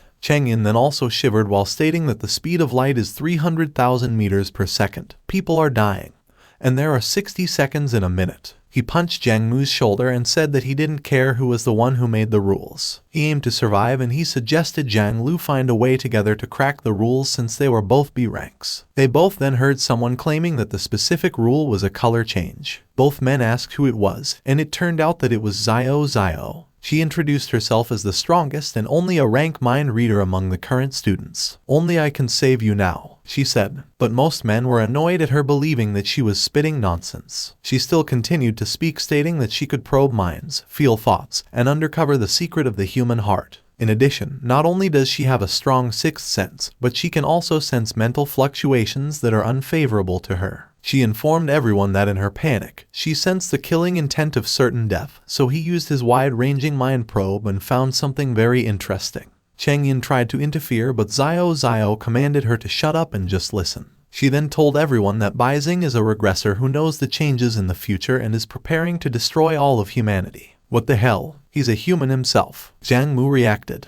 However, Zhao got annoyed and told him not to say a word. If it weren't for this, I wouldn't want to hear a word from you, stinky men, she added angrily. According to her, Beijing spurns his human identity and has a plan to destroy the world, so she was hoping someone could stop him. She used her mind transmission ability and let both Cheng Yin and Jiang Mu see the scene of their encounter earlier. Jiang Mu and Cheng Yin were shocked upon seeing it. They were so clueless about how they could deal with Beijing knowing that he was strong now. Zhao then informed them that Beijing is now a mind reader, so they don't have any secrets to hide from him. As per Zhao, the strength of a sealer isn't absolutely determined by Beijing's power level and ability, and roughly devouring a large number of abilities without digging deep into the potential of each ability is a flaw. As a mind reader, she can see everything about Beijing, but Beijing can only see her disguise. She informed everyone that by using mind probes on themselves, they can close the energy cycle and create a mental barrier. This barrier will also protect them from the leakage of their thoughts. She pointed at both men, proclaiming that Jiang Mu can fire energy projectiles from any part of his body by using energy channels to penetrate his entire body. Cheng Yin, on the other hand, can compress a large amount of air, so she believes he can get a large amount of oxygen in a short period of time and improve his physical fitness. For her, their abilities prove that both men have a good IQ and brains. Our secrets have been seen, Jiang Mu said, and Cheng Yin then told him that it is how the mind reader works. Zhao then concludes that Cheng Yin boldly used compression after learning the color change rule. The air was compressed into two spherical enclosures, one large and one small, and the air in the middle of the enclosures was evacuated, turning it into a vacuum soundproof layer, achieving the effects of sound control. I choose the right partner. Join me in saving humanity, she uttered. You want to pick all the students as if they were crops. No one would allow such an evil thing to happen. Cheng Yin replied. We must unite. We'll devise a plan based on your abilities that won't be detected, Jiang Mu said, and they both cheered to defeat Beijing and win against pollutants. Zhao was smiling, but in her mind, she claimed that students are so easy to manipulate, and she believes that the mind reader is the most bug of all the sealers. She was confident, believing that the world has no secrets from her, and her main intention was to take those future opportunities in the memory of Beijing. It turned out that she pretended to have a mental fluctuation that Beijing could trust so she could get what she planned. Baizing thought that Xiao was so obsessed with him and he trusted that the lady wouldn't reveal his secrets. He doesn't know that what is inside his mind is the opposite. He was standing in front of Ren thinking that he had the upper hand in the battle, and as soon as the head examiner showed her face,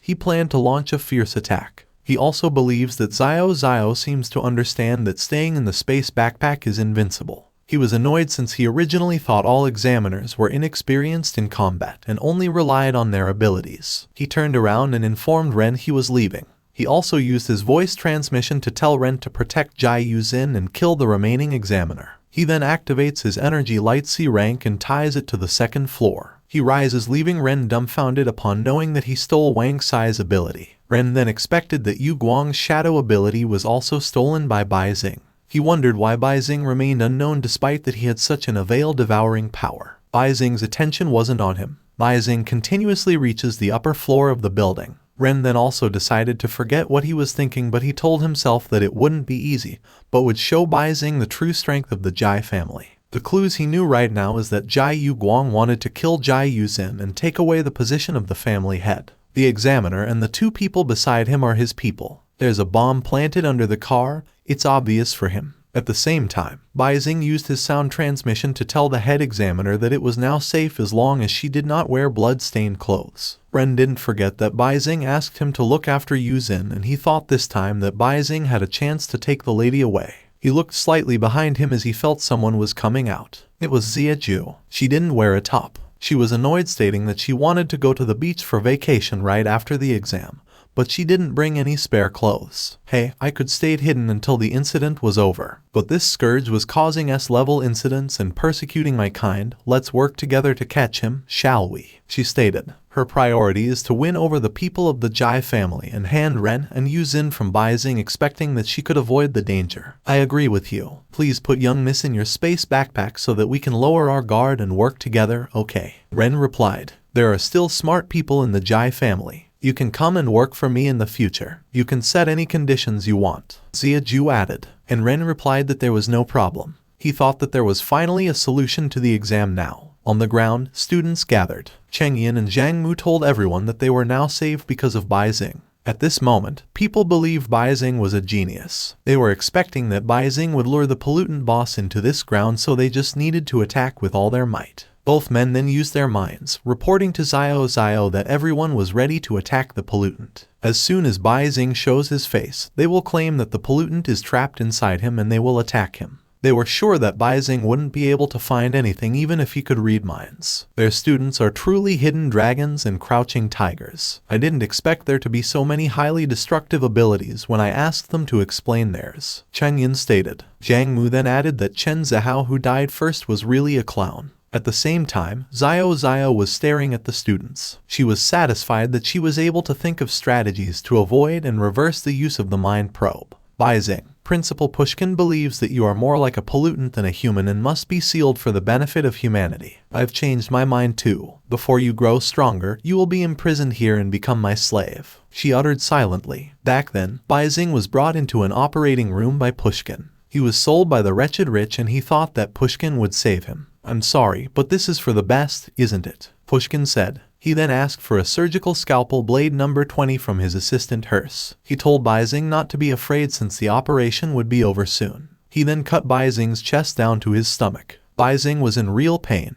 He was screaming out loud. He fainted and woke up, but he didn't die. He believes that Pushkin intentionally kept him alive. He then saw that Pushkin used different tools for him. It turned out that the old man was grabbing out his organs and told the nurse to remember sealing the internal organs separately. The nurse followed his command. Baizing was so helpless. Pushkin takes away everything from his heart, liver, organs, lungs, gallbladder, limbs, and skin. Pushkin only left his right hand to prevent the power of his right hand from transferring to other limbs after his death, and he sealed the other parts. The nurse held Baizing's hand and said that it was the most divine hand that could potentially end the age of pollutants. Pushkin left for a while and Baizing begged the nurse to kill him. The nurse moved closer to him and told him that she would obey what he wanted, but she wanted one thing. She puts Baizing's hand to her cheek and proclaims that Baizing doesn't know how special his power is. She believes that the light sphere can bestow divine power on others. According to her, Pushkin would foresee each time Baizing awakened to use his abilities and guide him to a different destiny. She told Baizing that Pushkin was the smartest human in the world and could calculate everything but couldn't figure out if rebirth could be enhanced by the light sphere into eternal life. Baizing understood and said that he was so afraid of being sold by Pushkin that he never dared to disobey him, and even when he asked him to participate in the pollutant incident,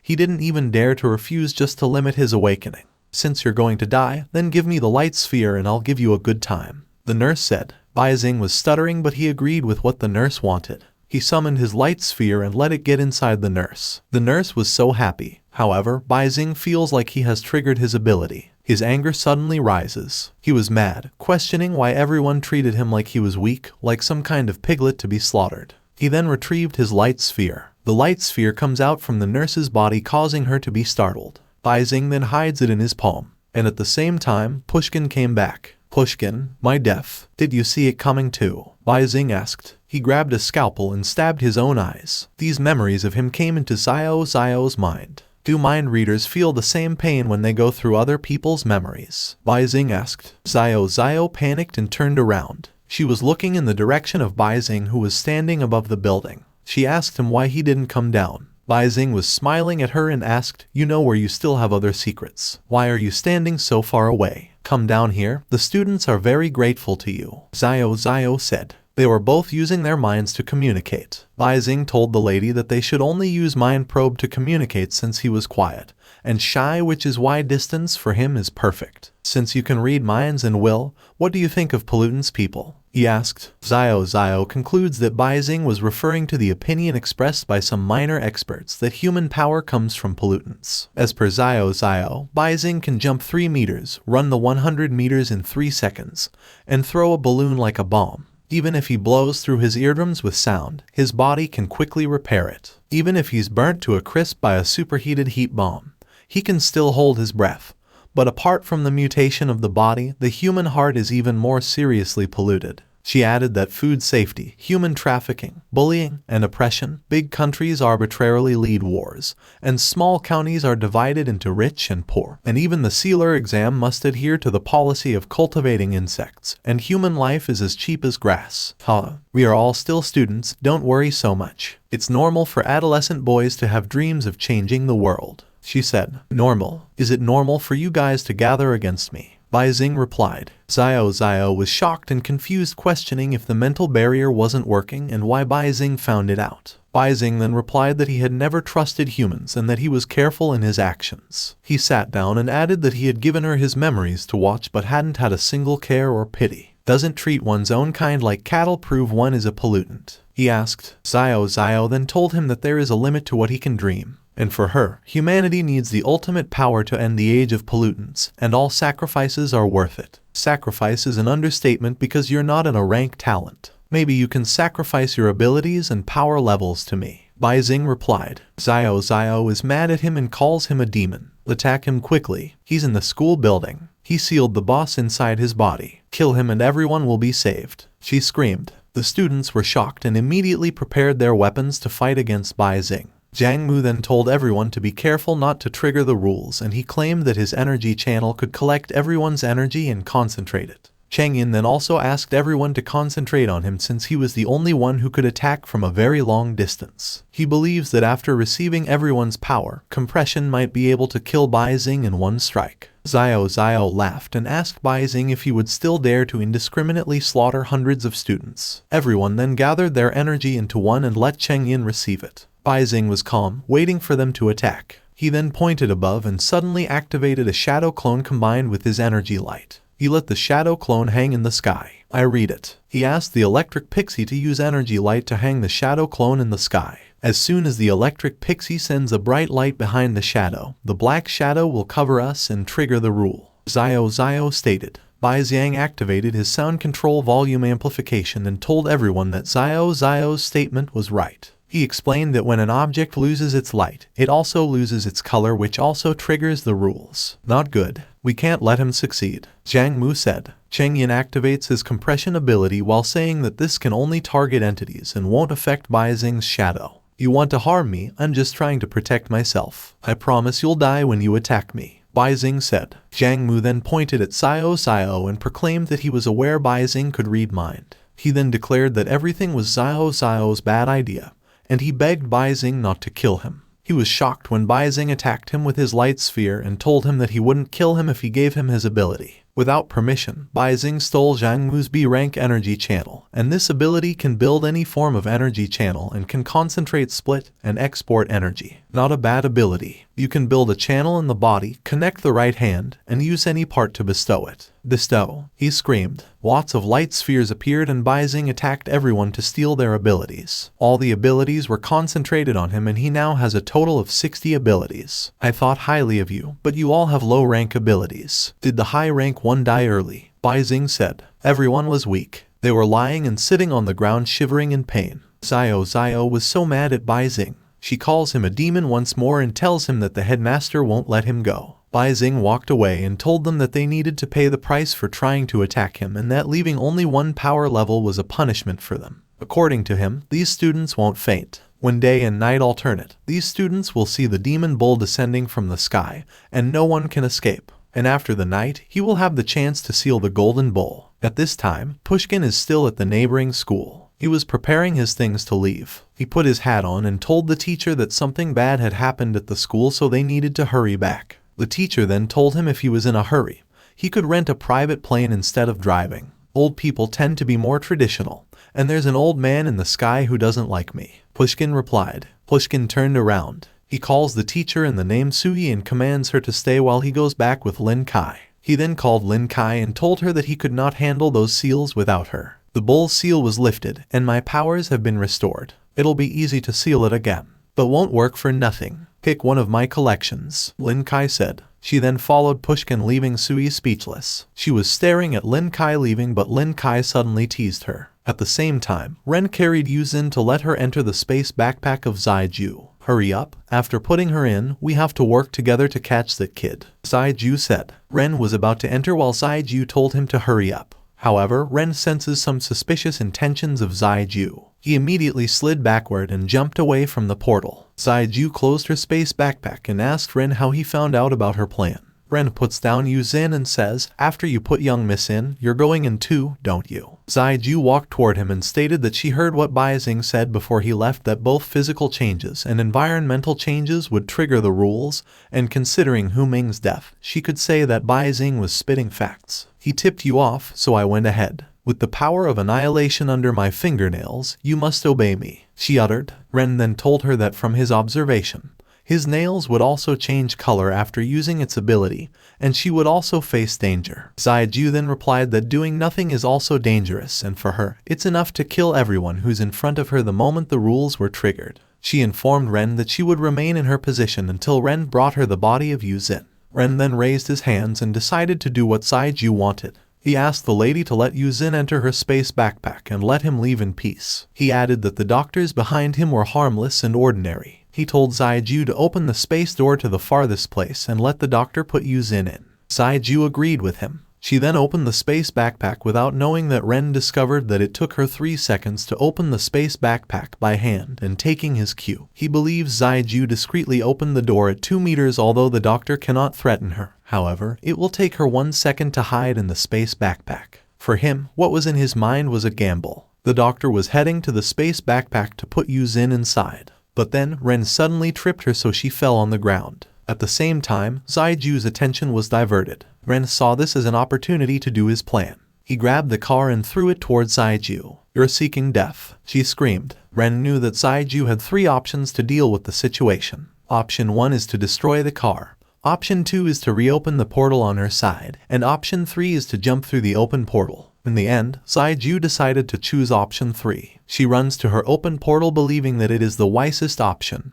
However, Ren screams using his T-Rex roar. The vehicle flew away to the portal and exploded. Ren then activates his T-Rex force field to avoid being harmed by the explosion. He then witnessed how the monster appeared right in front of him. Ren had 3 skills. First, the transformation to become a T-Rex with a body as powerful as a T-Rex. Second, the T-Rex roar sends out a sonic attack that is a mixture of sound waves and energy. Lastly, the T-Rex force field forms a hemispherical force field that protects against energy attacks and projectiles. Ren was shocked the moment he saw a light sphere come out from the school building's window. Baizing grabbed the light and said, "Not bad, congratulations on passing the test." He was using his energy light ability so he could have something to sit on. At this moment, his current power level is 16,534, and he gained an additional ability which is the space backpack, so she now has a total of 61 abilities. When did you arrive? Ren asked, and Baizing then said that he had been watching Ren for a while. He knew that Zaiju had 3 options to escape. However, he believed that the throne car would block the annihilation attack, and there wasn't enough time to reopen the portal. He added that Zaiju could only jump into the portal in front, but she didn't expect that there was a bomb under the car. You don't take any risks. You're a general the moment you strike. What a great mind game, he said. And as per Ren, Zaiju just forgot that throwing is the skill that made primitive man the most feared species on Earth. Let me introduce an exclusive throne that allows me to freely ascend and descend in the sky, with Wang Sai's energy light combined with my classmates' constant thrust.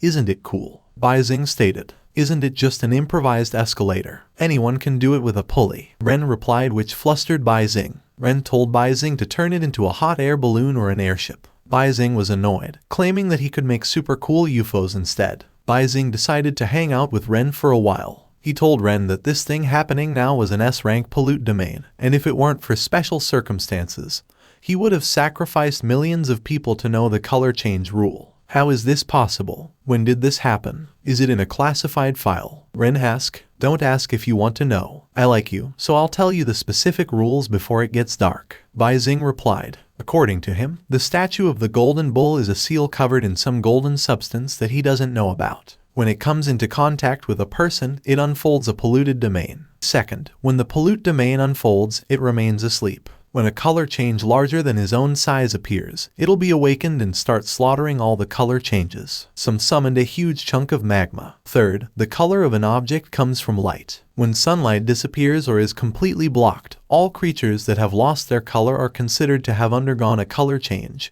triggering indiscriminate attacks. Fourth, once all targets have been eliminated, the true form of the entity will appear, and Baizing planned to seal it after that. He doesn't have the intention of telling Ren the details for fear that he will take away from him. Ren then asked if they won't face an attack after dark. Baizing opened the space backpack. He was smiling widely and replied that he and Yuzin would hide inside the space backpack and watch Ren get hammered outside. Really, I don't believe you, Ren said, and Baizing then told him he didn't have a sense of humor. Do you know my nickname? The King of Lights, Human Light Baizing, he said. Is it really possible? Just like that, you can survive? The doctor asked. Baizing then said that he could only protect himself by summoning a ball of light. With an energy channel and electric pixie, it's not a problem for him to keep the whole area illuminated at a constant level. As per Baizing, he was once asked to adjust the size of the light sphere to emit light of different brightness. Now, he just has adjusted the light to match the outside world. As the sun sets and the sky darkens, they are the only area that still has light and hot not lost its color. For her sake, I'll give you a chance to live. Just stay put and don't cause trouble for me, Baizing said to the doctor. The doctor and her assistant shiver in fear. Ren looked slightly at Yuzin. At the same time, Baizing became silent, wondering where he should go after the pollution. He knew Pushkin could see the future, and he concludes Pushkin would surely appear once the domain is unsealed. He was thinking that his sudden rebirth and taking away Pushkin's golden bull statue may not have been something Pushkin had foreseen. He personally witnessed the sealing process of a day cycle and self-dissolution in his previous life. He doesn't know why Pushkin brought him to these 3 sealing events in his past life, and a part of him believes that it might be a trap for him. I'm worried about young Miss Safety, so put her in the space backpack first, Ren suddenly said. The doctor then said that even though she's a nameless fringe character, she still thinks it is better to have a comatose young lady under someone's care at all times. Baizing was annoyed upon hearing it, as he thought that the doctor was taking advantage. The doctor's assistant then added that they were not trying to take an opportunity to hide inside. It's just that they have been ordered to follow Yuzin at all times. Baizing opened the space backpack widely and stated that Yuzin's coma was caused by her power level being depleted, which can be restored by giving her 1 energy level. However, he doesn't want to wake her up until the seal is complete, so it's better for him to let her get inside the space backpack. He then put his hand inside as he felt there was something.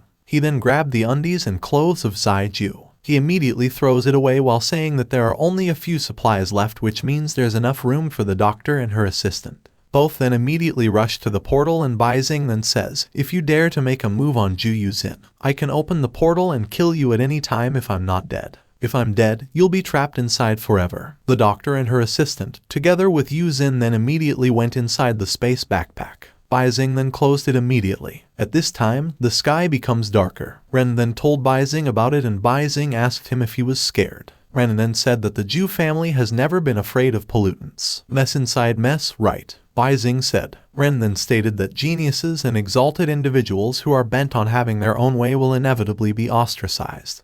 And it is only a delusion that they will be able to eliminate the pollute that can save mankind. He added that others who want to use the results of their research to revitalize their families should be understood. What exactly is the Jai family's research? I respect you enough not to read your mind, so tell me, Baizing stated. Ren then replied that he is just a butler, so he doesn't know much. However, he knew that the cause of Jai's family splitting and attracting foreign enemies to covet was a leaked thesis paper. Yu Xin's father, the head of the Jai family, wrote a thesis called The Relationship Between Pollutants and Sealers, and the feasibility of using pollutants to enhance sealers' abilities. Baizing was shocked upon knowing that the theory that people can be polluted and the abilities of sealers come from pollutants originally came from Yu Xin's father. Ren added that he doesn't know anything else and believes that the family head is experimenting for Yu Xin's sake. If you have a chance, you can come to the Jai family, he said. We'll talk about it later. It's already started, Baizing replied. They then heard screaming of people in pain. It turned out that the students on the ground were attacked by the monsters. They were screaming Baizing's name, blaming him for harming them. The monsters were flaming, rushing to the school. It's like a meteor punching from above. When the screaming is gone, Baizing then concludes that there is no one left on the ground alive right now. Ren then asked him how he would seal it. Baizing stood and walked while saying that as the domain loses its colors, its own body will wander into the darkness, searching for the only colors left and watching. He believes it's the only chance to come into contact with it. He was heading to the huge monster and decided to make it so that the monster could no longer sense color. He activates his shadow and lets it go to the monster. It slowly wrapped around the monster, and Baizing thought that the shadow's range was a little small but is an rank ability. He believed it could be strengthened by injecting more power. He then injected 3000 power into it until it completely wrapped the monster. Ren then noticed that the pollute domain was disintegrating. Baizing then opened the space backpack and dropped the doctor, her assistant, and Yu Xin on the ground. The doctor and her assistant then asked if the attack was over. Step 2. Put it in the space backpack and take it away, Baizing uttered. He injected 4000 power to expand the space backpack, and he threw away the monster inside. He then closed the space backpack and declared that sealing had been completed. He then proclaimed that, unlike Pushkin's effective complete seal, the demonic bull did not fall asleep, but was cut off from triggering rules. He believes it's enough to unleash it again more quickly when faced with danger. He then walked away and used the light ball to give Yu Xin enough power level. Ren calls him knowing that he is leaving, but he doesn't care and ignores Ren. He jumped from the upper building and said goodbye to Ren. He then used body transparency, winged flight, constant trust, and telekinesis while heading on the ground. Wings appeared behind him and he flew while looking forward to seeing his good brother Lone Shark, Kim Fukit, waiting for him. After he left, Yu Xin finally woke up. She got up her upper body and she was still shocked. She was panicking. She asked Ren how long she was out and where was Baizing. Ren then said that she was out for half a day, and he informed her that Baizing was fine.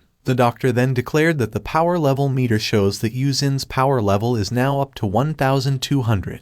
Her assistant thought that the meter was broken since the above 1200 power level was much higher than Yu Guang's. Before they could continue to discuss it, Ren invited them to leave together. He believes that Baizing didn't hesitate to leave because he had a premonition. Yu Xin stood and wore her clothes while saying that she also had information to tell to her father. She was also commanding Ren to tell her more about Baizing while they were on their way. "Uncle, you've been in your transformed form. Are you on your guard?" she asked. Ren then responded. He was just looking at the ground, so Yu Xin also stared at the ground. Yu Xin got more curious to know what happened while she was out. "You two are insignificant people. No one will cause you any trouble, so leave as soon as possible," Ren said to the doctor. He then let Yu Xin ride on his shoulder and hopped to head back to their home. At the same time, in a nearby building, a man was smoking while staring at the window. It turned out it was Kim Fukit. There was a lady on the bed asking him when they get married. Kim then said that he already told her many times that he was on the upswing, so they should wait. Someone suddenly entered their room without knocking.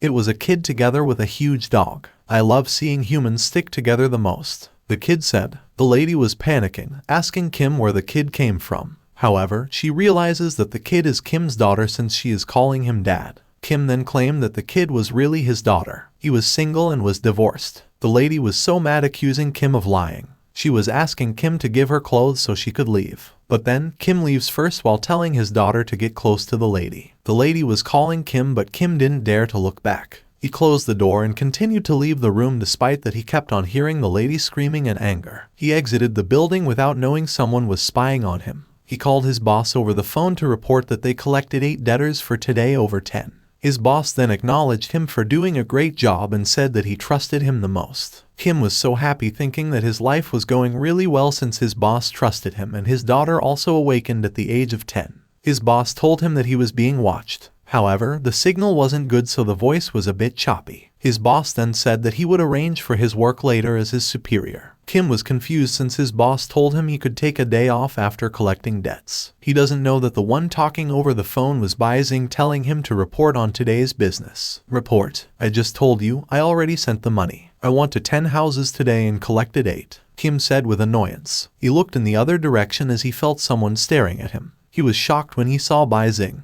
Beijing used his sound control, magnetic field control, and superior command ability. Very good, Kim Fukit. Although it is an E-rank ability, you will completely obey my crushing power level, Beijing stated while walking towards Kim. Kim shivered in fear. Beijing touched him on his shoulder and said that his net order to him was to recall the death of every debtor he forced to die and do it himself. Kim then said that he would also die at this rate. Beijing inserted a light sphere into his ear and asked him why he was acting like a coward now. He proclaimed that he would give Kim the power to die without any fear. Kim Fukit is a C rank with a 631 power level, but Beijing gave him an additional 200 power level. His ability is metal deformation. He can control the metal to shape it into the desired form.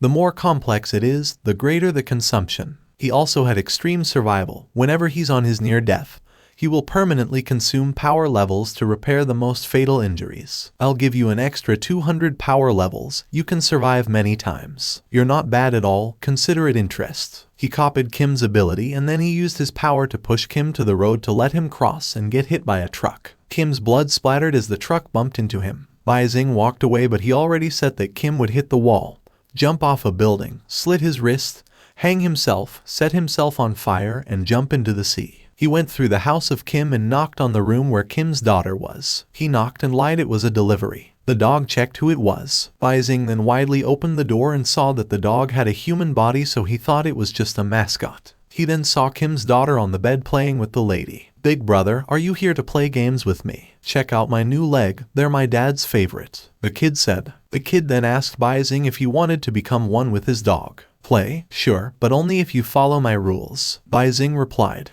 He summoned his light sphere and told the lady to go and find his dad so they could play together. He then copied the kid's ability, which was the object splicing. This ability can slice objects together to form a whole, and it is not restricted to living or dead things. The kid becomes one with her dog and rolls over to go to her father and play. Beijing sighed, and all of a sudden, he flinched as he felt something suspicious. He was suddenly attacked in his eye, causing him to moan in agony. He screamed so loud and wondered if the seal wasn't working. That's all for today. Thank you so much for watching. I hope you guys enjoyed. If you wish to have another part of this recap, please give us at least 2,000 likes. Please don't forget to comment and subscribe to our channel for more content like this. Until next time.